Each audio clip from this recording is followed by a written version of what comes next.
Hi guys, welcome back to another episode of The Usual Place. A new term of parliament started in September, but a familiar face from the last term was not there. Progress Singapore Party Secretary General Leong Mun Wai was a notable presence as a non-constituency MP during the 14th term of parliament, sometimes having heated exchanges with ministers and PAP MPs. Now, following the general election earlier this year, PSP did not secure any seats, nor did it reclaim its 2 NCMP spots either, which means it has no representation in Parliament this time around. Now, Mr Leong is with me today in his first podcast after the general election to talk about life outside of Parliament and how he's steering the party in its next phase. Now, before we chat, to those watching, if you have any questions for Mr Leong, do drop them in the live chat and hopefully I'll be able to get to them during our conversation. Welcome to The Usual Place, Mr Leong. Thank you, Natasha, to have me. I look forward to a productive and insightful conversation. Oh, thank you. Yeah. Well, how have you been since the general election? Actually, still very busy. Okay. Because after the election, we have to do our internal review.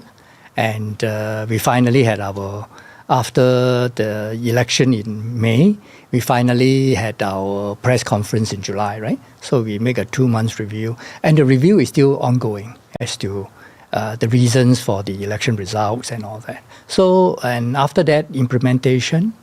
So I've been very busy. Although I just managed to squeeze in 10 days family holidays just a few weeks ago. You didn't go straight after the GE, after May 5th or whatever, when I now forget. It feels like a long time away, but you didn't go straight for holiday? No, there's job to be done. Okay. And speaking of, I mentioned in my opening that Parliament, right, was a big thing when you were in, a big part of your schedule when you were in NCMP.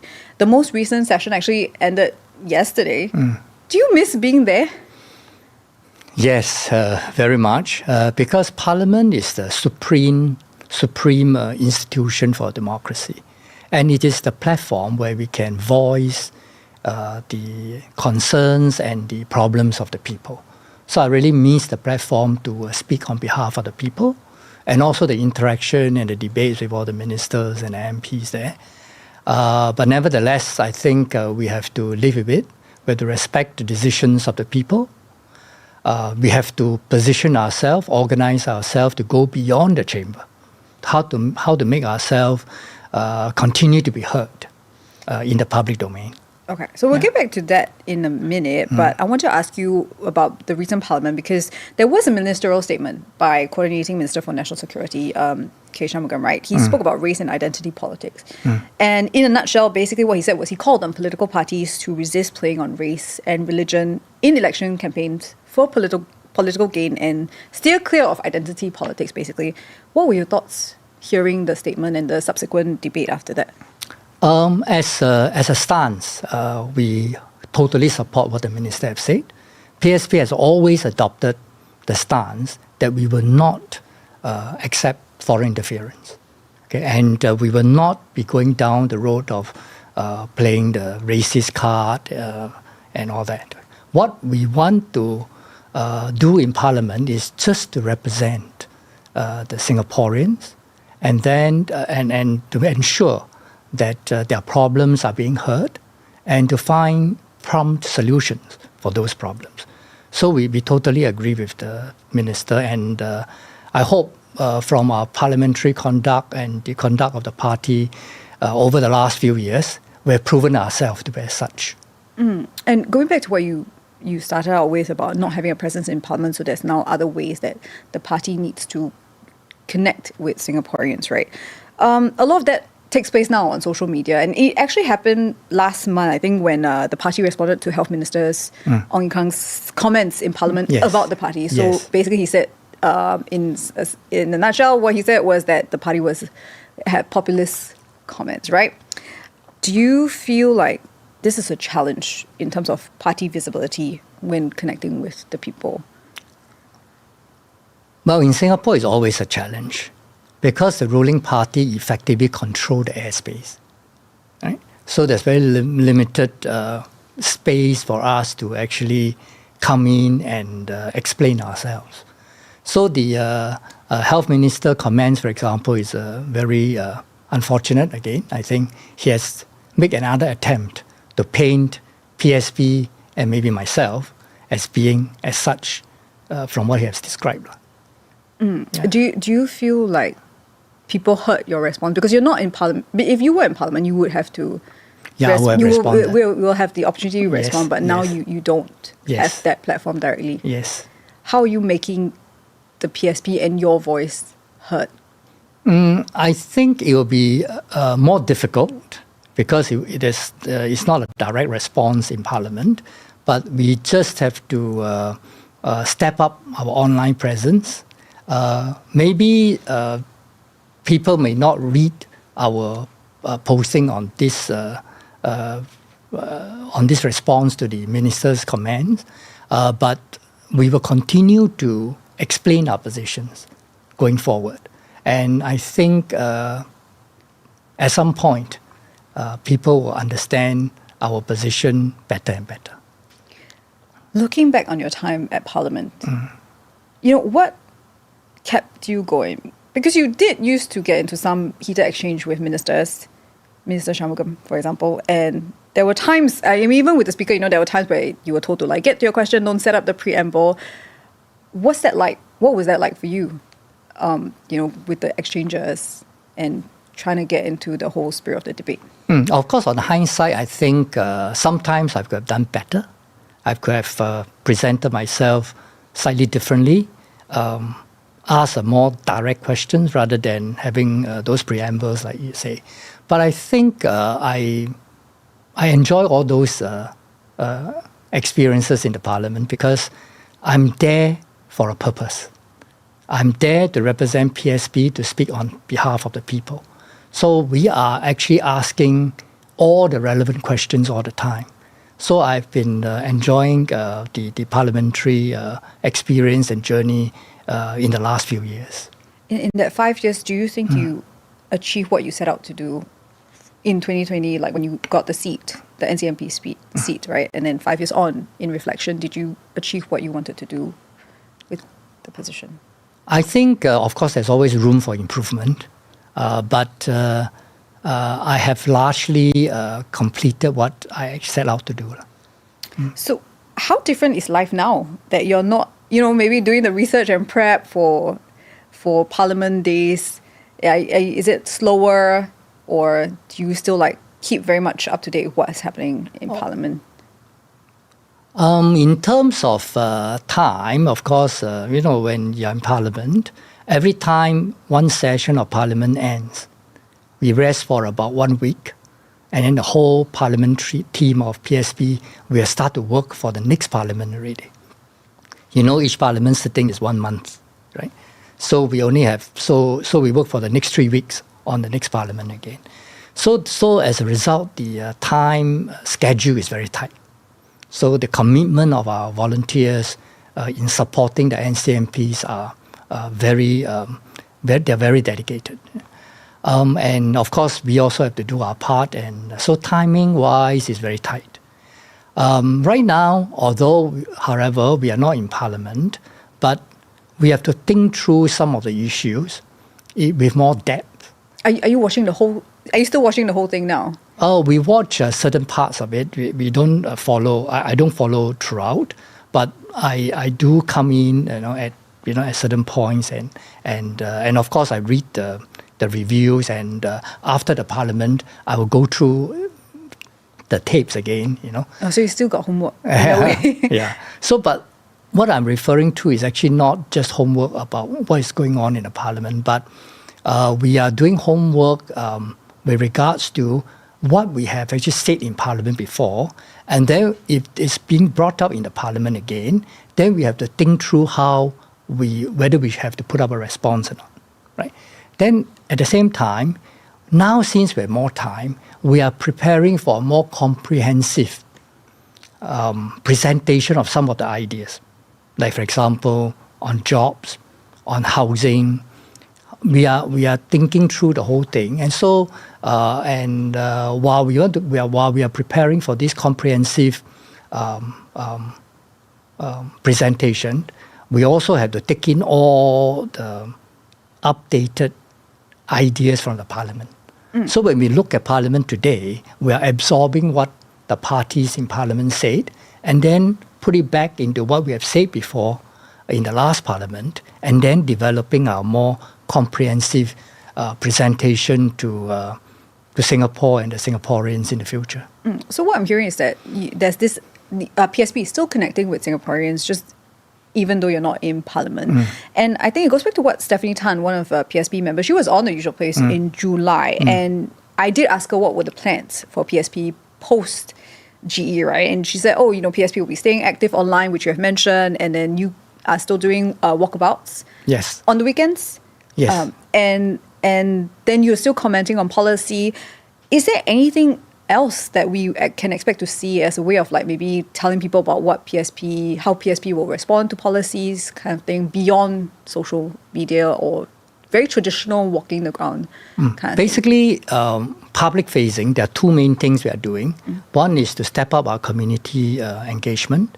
In the past, when we do our ground operations, we tends to be more targeting at quantity, want to visit as many residents as possible. But maybe going forward, we want to have more in-depth interaction with residents. So the way we conduct our walkabout and house visit will be different going forward. So this is something that we are trying out right now.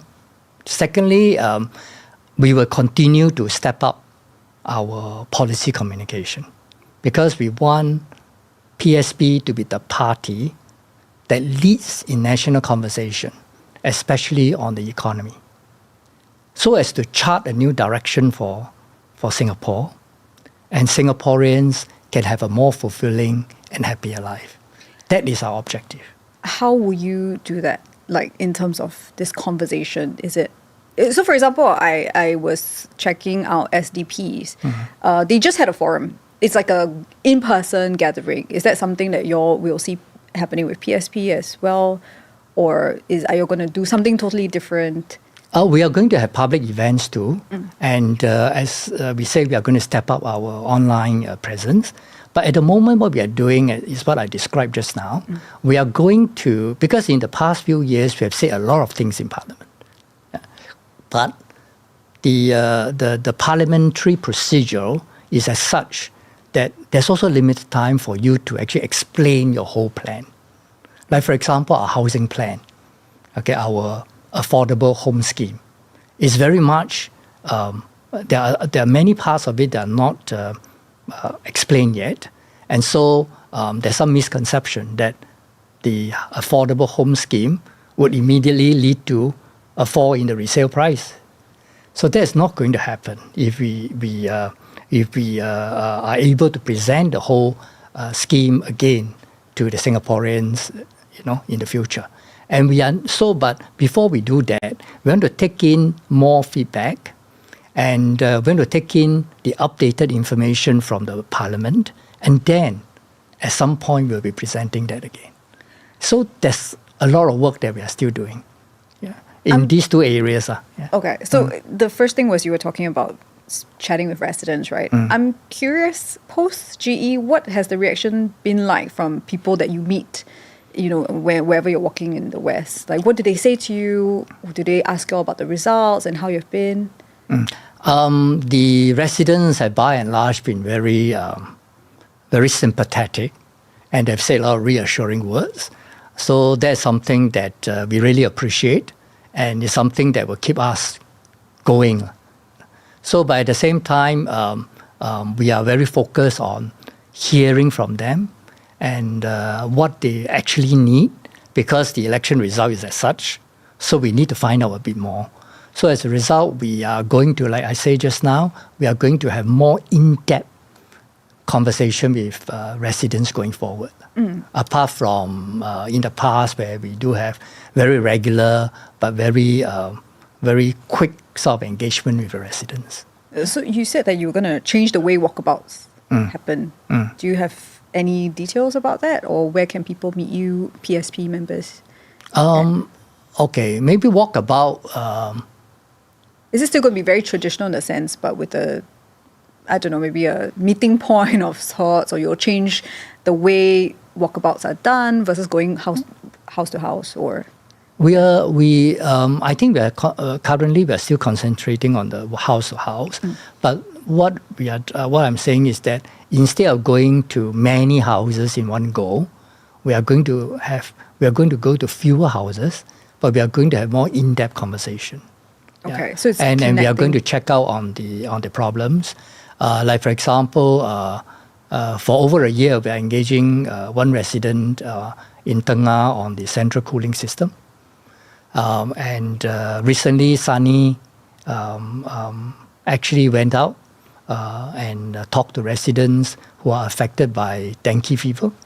Yeah, so we are doing all these things. We are going to do more of these things going forward. So I want to switch to the party itself. Hazel was also, Ms. Poa was also on the usual place before the GE, and she was your fellow NCMP. Yes, And when she was here, we spoke about the impression of what PSP is. Like, it's a party of older people, it was quite contrast. There was a contrast to me because when during GE, the PAP and WP were putting out very young, not very young, but much younger candidates. So even the NCMPs are younger than me. So the new NCMPs are younger than me. So what has the party done to attract younger members and a younger audience? Yes, after the election, or before the election, I think previously we, based on our own reflection, we think that the party has concentrated too much on winning a seat in Parliament in the past. So although there are many young members who are with us and contributing very much to our parliamentary work and all that, we have actually not brought them out to the forefront. So we are going to do that from now on. Yeah, and we are going to dig in for the long game, and we are going to progress steadily along the lines that we have laid down. Yeah. What do you learn from younger members in the party? Like when did they give feedback about what happened during the GE? And is there anything that you implement based on their advice? The younger members are, of course, for a more energetic party. But what the party has also done in the past is that we have always been, there are a lot of activities. Yeah? But I think the younger members would like a different kind of activities. So like the way we engage residents, we said just now, the younger members would like to have, apart from those who are already involved in our policy and communication areas, there are many more young members that we could actually bring them in, okay, as not the core team, but the second team or whatever. So that's what we are going to do to basically bring them into our policy and communication, and also our serving the residents area. At the same time, we are stepping up training and development for them, so to sustain their interest. But most importantly is really to deepen the purpose of being with PSP. What does PSP stands for? In the past, many of the values are represented and embodied in Dr. Tan Cheng Bock. Yeah, actually, those values are still relevant, like courage, integrity, sincerity, serve the people. All these values are still relevant. But at the same time, we have to crystallize those values further and then tell the younger members as to how are we going to bring the party forward with those values. In other words, we are talking about the means. What are the means of achieving the things that we want to do? Yeah. I'm glad you brought up Dr. Tan, because he was the face of the party, and there was a lot of excitement around him because he started PSP, and it was especially in the early years of the party. Yep. He's no longer at the helm because he stepped down after the G, right? And he's now party advisor. You're now leading the way. How are you defining yourself in the role as SecGen without him next to you? We are lucky in the sense that Dr. Tan Cheng Bock has left behind a very, very good legacy. The party has already established a very strong foundation. So now it's just defining a purpose. What does PSP stands for? after Tan Cheng Bock, after Dr. Tan Cheng Bock. So that's what we are doing now, actually. And as we clarify that, our members will be more galvanized. So we already have been positioning ourselves. We have already positioned ourselves in the past, actually, being the party that leads in national conversation. So that's why we are very proactive in Parliament in bringing out issues.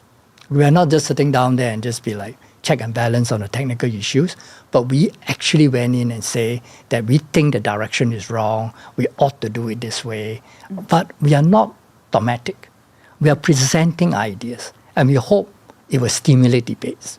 So we have already done that in the past. So now with what we tell our younger members especially is that PSP is a party that will lead national conversation, especially on the economy and livelihood of Singaporeans.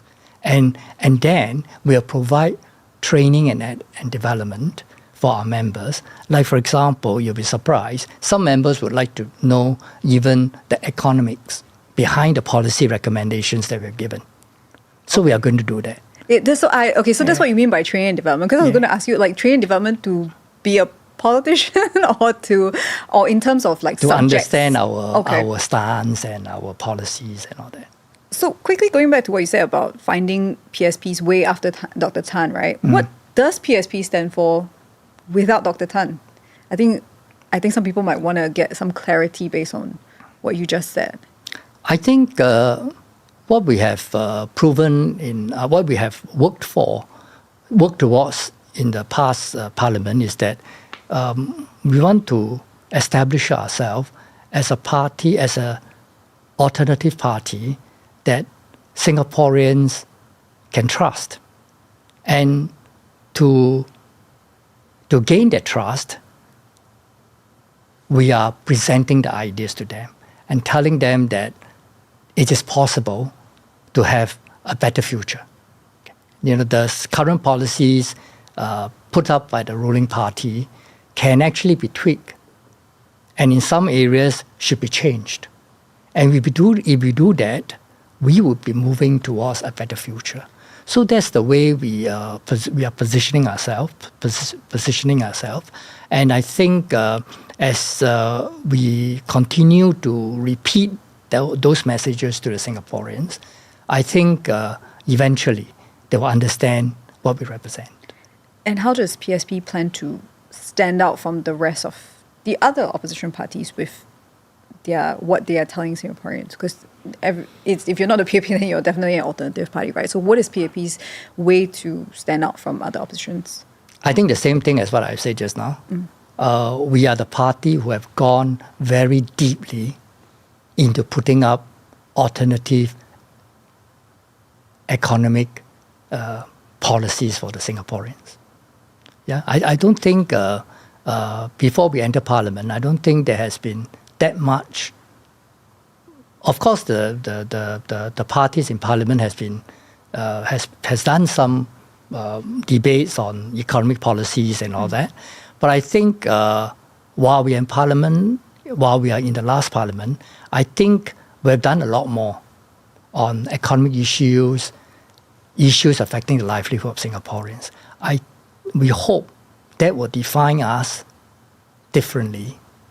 That will define us as compared to the other opposition party, the other political parties. Okay. So I do have a comment from someone watching, Jackie Low. He asked, the commentator asked, on hindsight, what do you think PSP can do better during the campaign? Because the drop in voters is quite alarming, considering your party almost toppled the PAP in the 2020 election.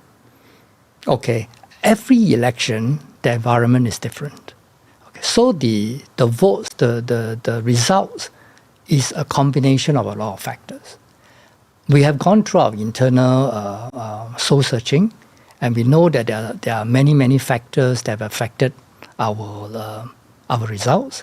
But I don't think there's one single factor or two single factors that have led to the results. Yeah. So going into the next couple, it'll be the next couple of years, right, before the next election. will the party be looking to make inroads in other areas beyond the West, for example? That depends on how we are able to build up the party further over the next few years. At the moment, I think we will still concentrate on our strongholds in the West, and then we'll make a decision closer to the next general election. I know, you must be like, she's talking about next one, it just ended.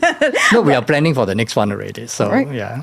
Well, speaking on the next one, you will likely be 70 by the time the next one rolls around, because it's in about 4 to 5 years. Yes, yeah. Do you see yourself standing for a third election?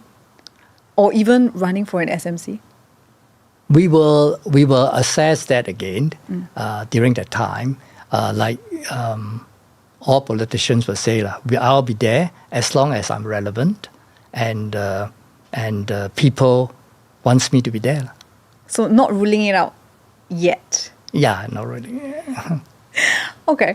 Going over the last 5 months, is there one point that you've taken away from what happened at this GE for yourself personally? Or perhaps even about your time in Parliament and that lead up to the GE. Was there one thing you took away about yourself as a politician? I do not have very long political experience. I started my political journey after joining PSP in 2020.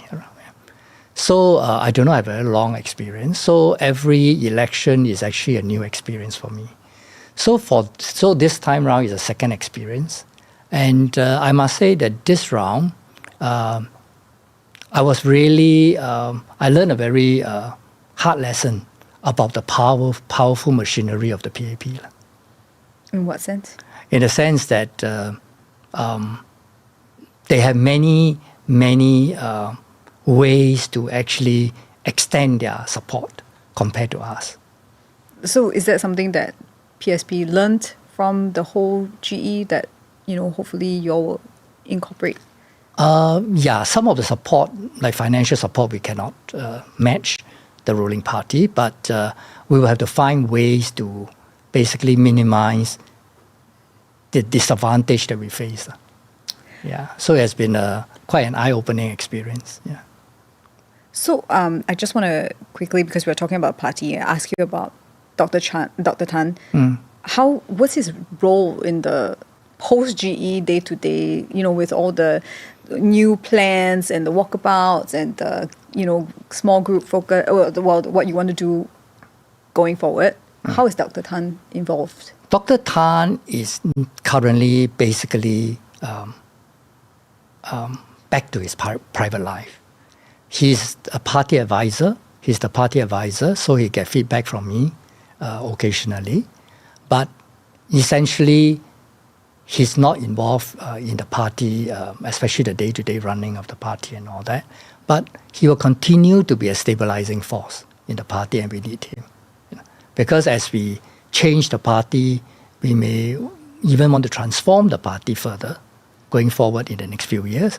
And whenever we want to do something in the party, I think Dr. Tan's influence and Dr. Tan's reputation, with his support, we will be able to change the party easier. So, we've talked about the party and about you in Parliament. I want to ask you about you personally. You have said that, when you started, as you mentioned, you joined politics in 2020, right? And when you did that, your family and your friends didn't really support you entering politics. Now they've seen you run in 2Gs. You've been in Parliament. What's their stance now? Well, unfortunately in Singapore, when a family member goes into politics, usually the reaction will not be that positive. So, but for my family, it started from being not positive at all to over the years, because of the feedback from friends, they have become more and more positive. And have learned to accept it.